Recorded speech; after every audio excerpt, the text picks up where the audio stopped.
sittings of Parliament, questioning the motive behind this exclusion. Addressing the media at Parliament, the Leader of Opposition, Joel Senyenyi, also did criticize the exorbitant expenditure of 5 billion shillings that will be spent on each of the 4 regional sittings, which are set to start this very week.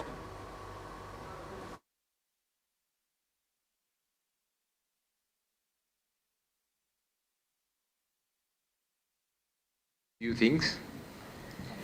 As part of the shadow cabinet, we normally have our shadow cabinet meetings on Tuesdays, and then of course members go to committees and so on. So there's a couple of things we tend to discuss.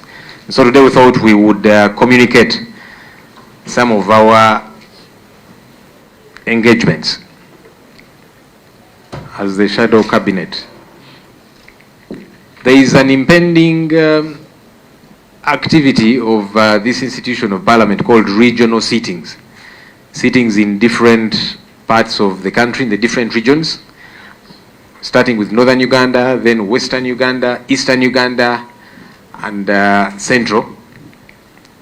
This was communicated some time back by the Speaker in the House, saying Parliament will now sit in different regions, have particular sittings in different regions of the country.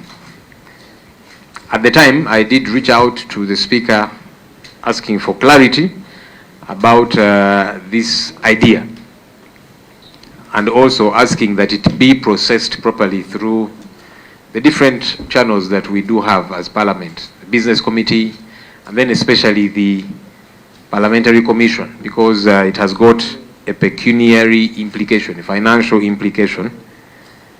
Unfortunately, thus far, that has not happened. And that's the challenge that we have had as the shadow cabinet, because regional sittings are being planned, and one, we have not been brought on board. We don't know exactly what's happening. I hear that meetings keep sitting of staff and some MPs. There has been several trips by some committees to go to these different places, planning for the regional sittings. But then some of us do not know what exactly is happening. And we think that that is problem number one, because for such a critical decision, it's meant to be processed by the Parliamentary Commission, especially because of the financial implication thereon, then the Business Committee, which plans the business of the legislature, but none of that has happened.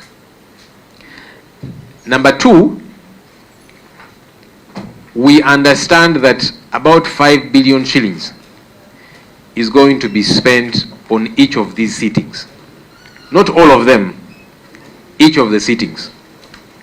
The first one being in Gulu, then there will be another in Barara, Western Uganda, then there will be another in Mbale, in the east, and then another in Central, one of the central districts. So about 5 billion shillings to be spent on each of these sittings. Why? Because all the members of Parliament have got to be transported, and then staff of Parliament, because where Parliament is to sit, you've got to have the members of Parliament, you've got to have the staff of Parliament and all the other support logistics for Parliament to sit for a couple of days. And so members and staff would be moving and spending about a week, because the sittings will be 2 to 3 days. So they'd go prior and then return after. So expenses to do the transporting all these members of Parliament and the staff, and then per diem, because members and staff have got to find accommodation and so on and so forth, and all the other logistical elements, because different activities will be happening. And that explains the about 5 billion shillings to be spent on each sitting. We are asking, is this justifiable that you get to spend such an amount of money to have a sitting of Parliament? Because what do the people really want? If it is Gulu, if it is Mbale, if it is Mbarara, if it is Luwero, for example, what do those people really want? Do they want Parliament to just go and sit in a particular place, that now we are sitting in Gulu or we are sitting in Mbale. And then we leave thereafter. What the people want is wherever we get to sit, especially here, which is designated for us to sit, and you won't have any extra expenses incurred because we are already paid and all the logistics are here, that you sit and deliberate on matters that are of concern to the people, so that ultimately they get to have services. That's what the people want. So it does not make so much sense to say you're going to transport the entire parliament and have a seating there and then spend a lot of money, which money could do several things. In Gulu, for example, which is the first place for the regional sittings, I'm sure if you were to ask the ordinary person in Gulu that this 5 billion shillings, which is going to bring MPs and staff, what would you want it to do?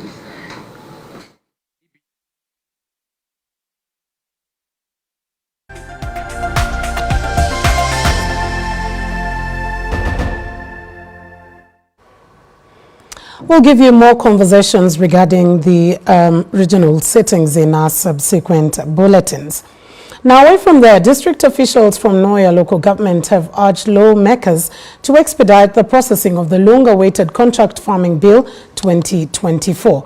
This bill, that is championed by Kimanya Kabonera legislator Dr. Bedwanika, is seen as a game changer for rural farmers in Noya and beyond, promising timely access to essential inputs like seeds, fertilizers, and agricultural equipment.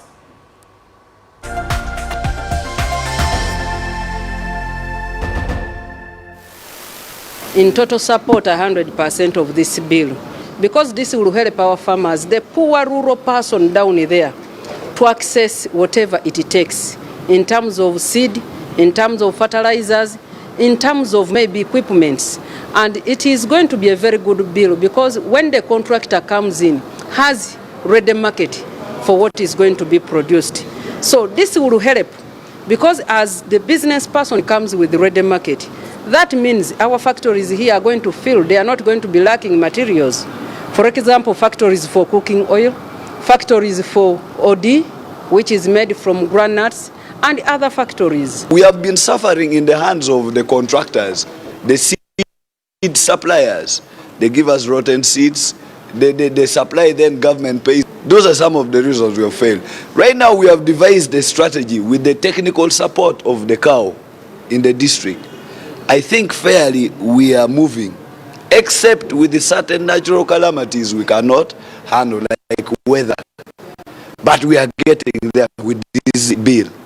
Because things of irrigation will come in. With a contract, you can walk to the bank.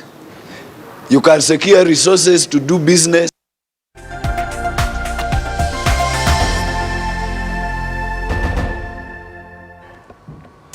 Now, a new network of young lawyers has been launched to address the ongoing struggles that are faced by early career legal professionals.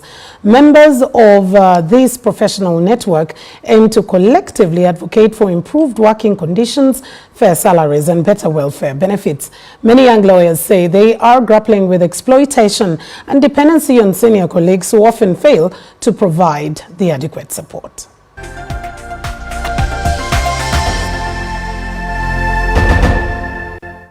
Start right from university, because our mentorship program starts from university.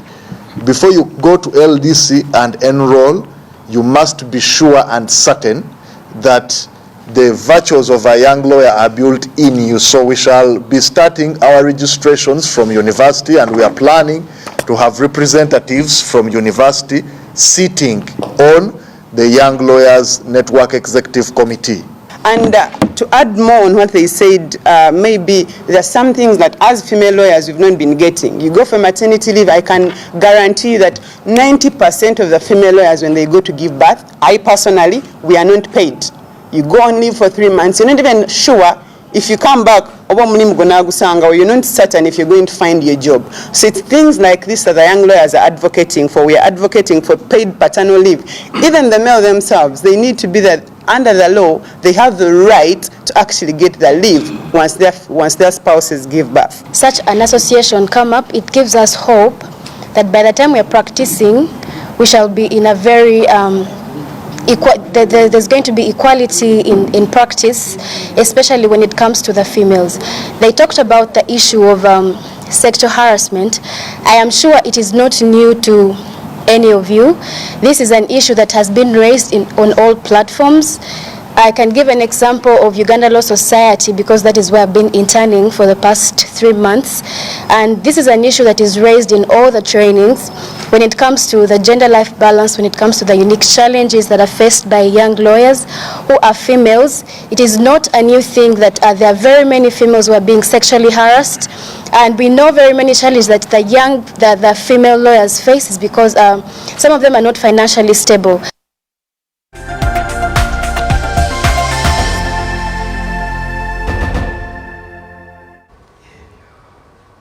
Now, police in Hoima have started investigating the circumstances under which 12 houses in Lenju Bobo sub-county, Hoima district, were burnt due to a land wrangle. So far, 2 people, including the chairman, LC1 chairperson, have been arrested following the scuffle, which left 5 hospitalized with severe injuries. Alan Mwesigwa now joins us from Hoima with the details. Alan, over to you on the findings of the preliminary investigation so far.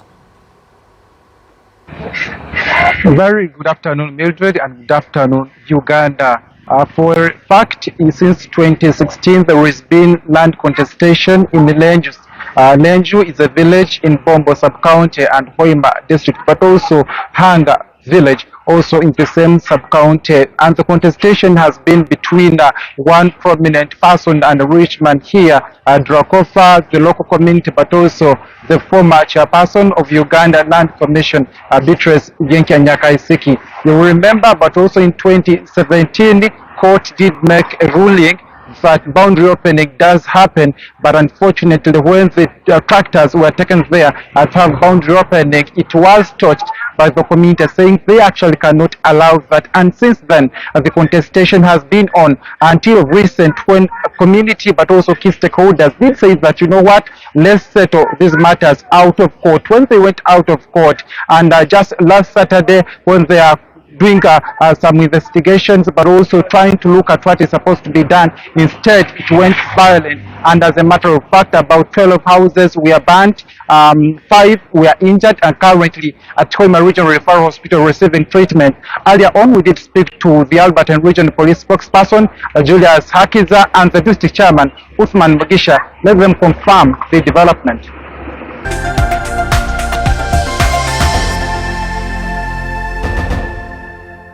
So around 10 houses, grassroots houses were burnt, and the 2 permanent houses were demolished. So we rushed there and we managed to pick the 2 ringleaders and the 5 victims who were beaten by the group of the suspects we have, admitted at Hoima referral. So as a district, we have decided to take over our district, and we have called all those 2 parties today at office. And all the stakeholders and leaders to first have an engagement with the leaders and the 2 parties to forge a way forward, because we have talked with the proprietor, the person in whose names the title is registered, and he's willing to cooperate. If there's a land-related issue, you have always advised these people to go to court. Why should you beat someone because of land?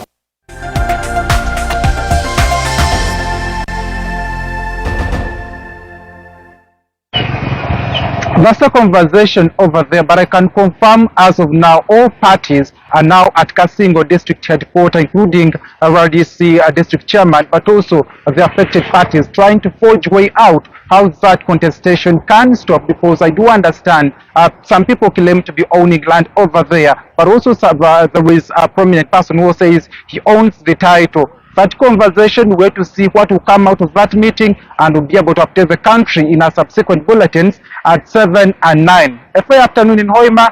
Mildred, good afternoon. Good afternoon to you, definitely, and well, our sympathies to the persons who definitely lost their homes in this exchange. And that now takes us into a very short commercial break. We'll be back with more news.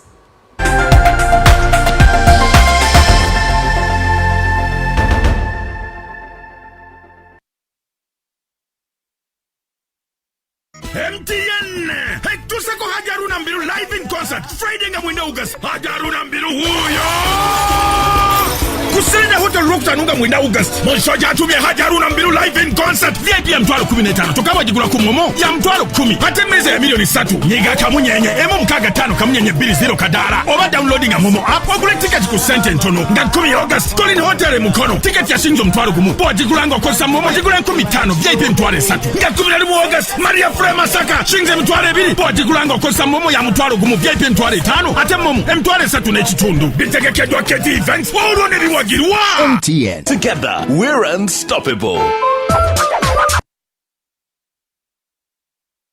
Stop missing out on golden opportunities. Join the action in Dubai instead. Africa's biggest business event awaits. Get ready for an unforgettable experience at Africa's Trade and Tourism Conference. Happening at the prestigious Radisson Blu Hotel, Dubai Deira Creek on September 28th, 2024. Promote your business and celebrate African excellence with industry professionals. Don't miss this unique opportunity to shine on a global stage. For more inquiries, contact us below.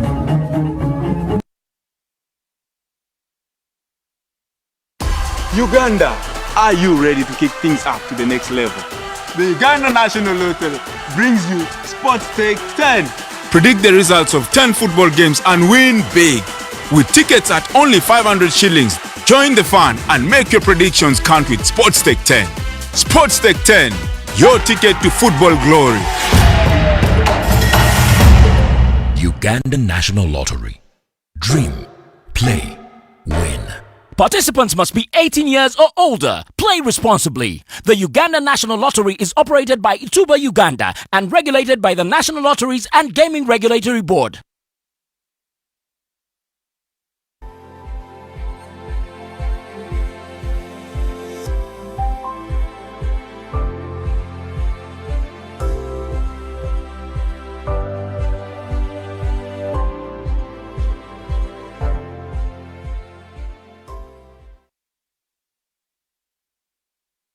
Imagine running a school with no worries about paying teachers' salaries, food supplies, or securing vital assets. With Bank of Africa's School Bridge, asset financing, and project financing, we keep your business afloat by covering your expenses between school fee collection cycles. Visit our nearest branch or call 0800-100-140. Bank of Africa, as strong as a group, as close as a partner. Hi, hello everyone. First of all, I'm very honored to have been invited to attend the Pan-African Global Awards. It will be a great honor for me to attend on the 31st of August. As you know, Africa has the largest potential, and I'm a small player in it, and I continue to play my role for as long as I'm here. So really, if I was you and I'm thinking of an opportunity, the place to be is in Africa with 1.5 billion people. How can you go wrong? Powered by Fairway Hotel, MBS TV, Grow Foundation, The Spy Uganda, Detective UG. Kino kigendereddwa atali ku Rolex ewoma nti bw'onajja ogenda kuba onyoomerwa. Rolex ez'ebika byonna erugogo mu kivulo ekya Rolex Festival.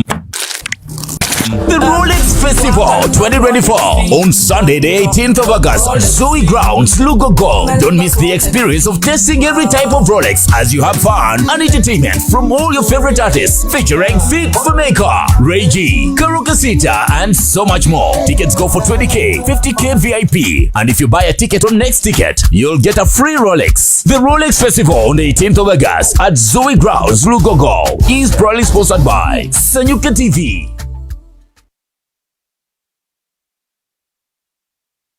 Ituba, the proud operator of the Uganda National Lottery, brings you the Powerball Draw Show every Tuesday.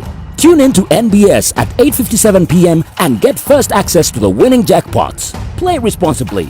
The Uganda National Lottery is operated by Ituba Uganda and regulated by the National Lotteries and Gaming Regulatory Board. Uganda National Lottery. Dream, play, win. Get ready for the cultural event of the year. Wait Mporo proudly presents Mporo Connect. Join us as we celebrate and integrate Mporo social heritage on the 18th of August 2024, 2 p.m. at Silver Springs, Bugolobi. Come and enjoy a whole mind-blowing experience of storytelling, Ebgano, Ebievugo, Oktagura, Entori, Okwitebito, Okfukana, and all the culture, fashion, and modeling experiences. For reservations, please call the numbers below.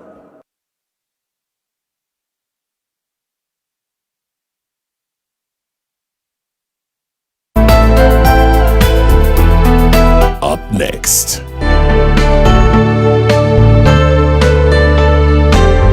Brought to you by Movit soap comes in 4 fantastic flavors. Movit family soap is truly soap for the whole family. Movit, all day confidence.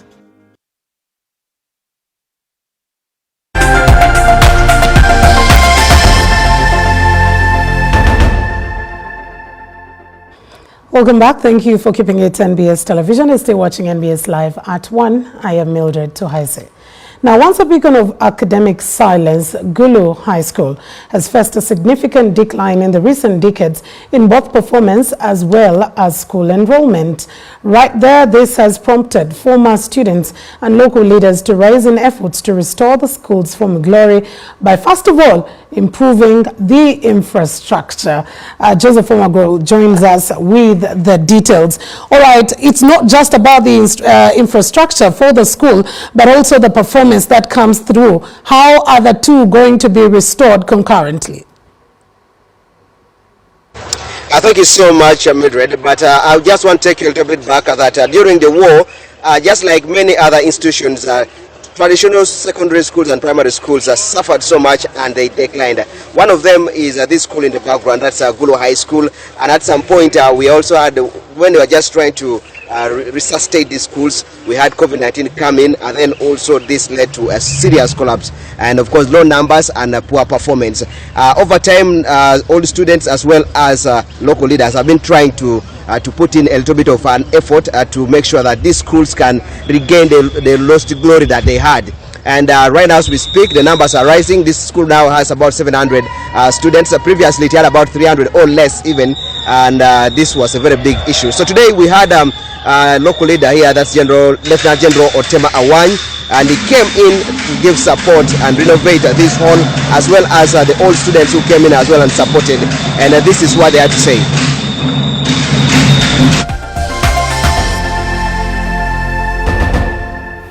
I've been getting the story some years ago, the challenges the school has been going through and the performance.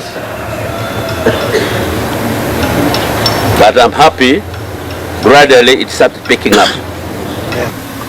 It is a school with the history. It's a school with the culture. It has produced many intellectuals in this country. It has produced leaders in this country. So if you have been admitted here to study here, you should always aim high. Yes, to perform well, since we have teachers that you can interact with them at times with them. If we even go and consult them as they help us academically. And as I talk now, I'm so proud and I'm so happy. Since our school, you can see our new dining hall has been renovated.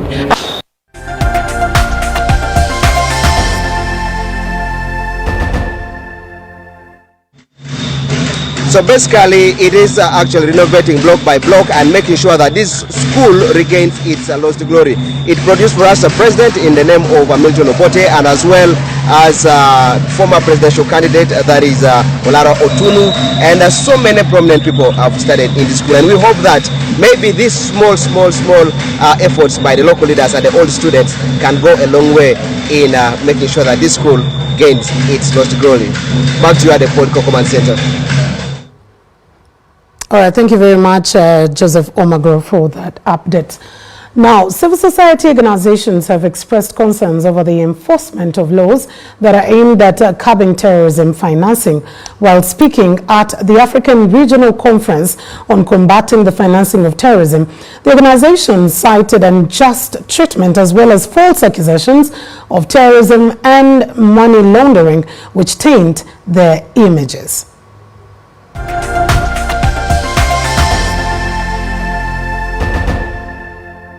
During the Africa Region Conference on combating the financing of terrorism, the Executive Director of Civil Advisory Hub, Yona Wanjala, critiqued the implementation of the Anti-Money Laundering Act. Wanjala notes that the law imposes reporting obligations on NGOs for suspicious transactions potentially linked to terrorism financing, which often results in undue strain on NGOs, despite law-identified risks. We should amend this law that it removes NGOs from being accountable person. But also, aside on that, there are several laws like the Public Order and Management Act. This ideally shrinks the public right of assembly. David Waswa, Director of the Counter-Terrorism Directorate at the Uganda Police Force, acknowledged the complexity of defining and understanding terrorism. He emphasized that combating terrorism requires a holistic approach involving all sectors of society, including parents, teachers, religious leaders, and especially civil society organizations. For us also to fight it, we must be together, because terrorism, much as it has existed, like I said, it is never, it keeps changing form. General Katumba said one day that it is like an animal which has no face and shape, but it grows in all directions, eating up everyone. So for us to fight that one, there is no direct method. It is making sure that each person does their role. Victoria Ibezimu Ohairi from Spaces for Change underscored the global and personal impacts of terrorism, stressing the need for countries to adapt their laws to effectively address the evolving threat. It is now imperative for countries to go back and refine their laws and amend their laws to be up to date and in line with the realities that they are facing. Joshua Kagoro, Muhammad Matovu, NBS Live at 1.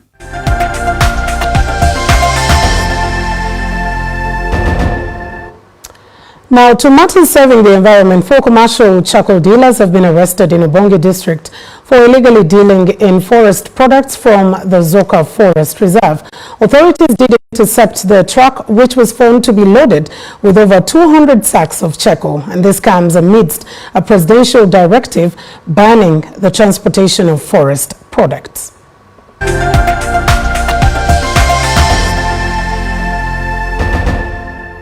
The 4 illegal charcoal dealers were apprehended as part of efforts to enforce the ban on the exploitation of forest resources in the Zoka Forest Reserve, a critical area under protection due to its ecological and biodiversity significance.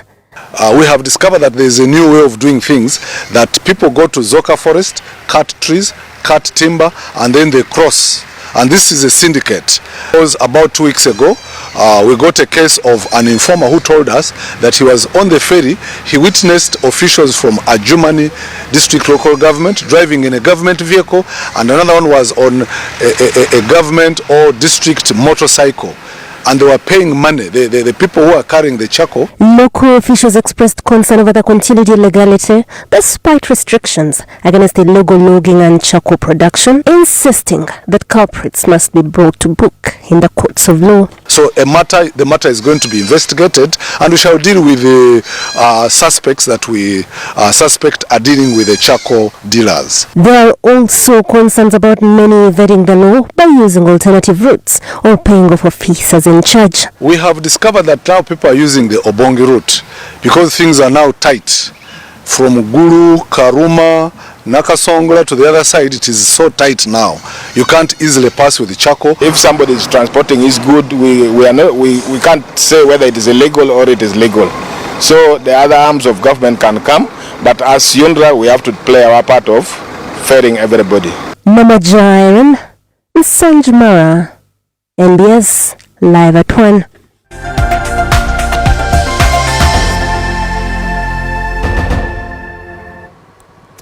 Well, thank you so much for joining us on MBS Live at 1. And since it's lunchtime, if you are planning on eating out or wherever, but you need to pay with your mobile money or swipe your card, remember very carefully not to expose your personal identification number or PIN, because there are some fraudsters who could be waiting for that. That's why together as Next Media and our partners, we say Vera steady and be better. That's all we had time for. Good afternoon. God bless you.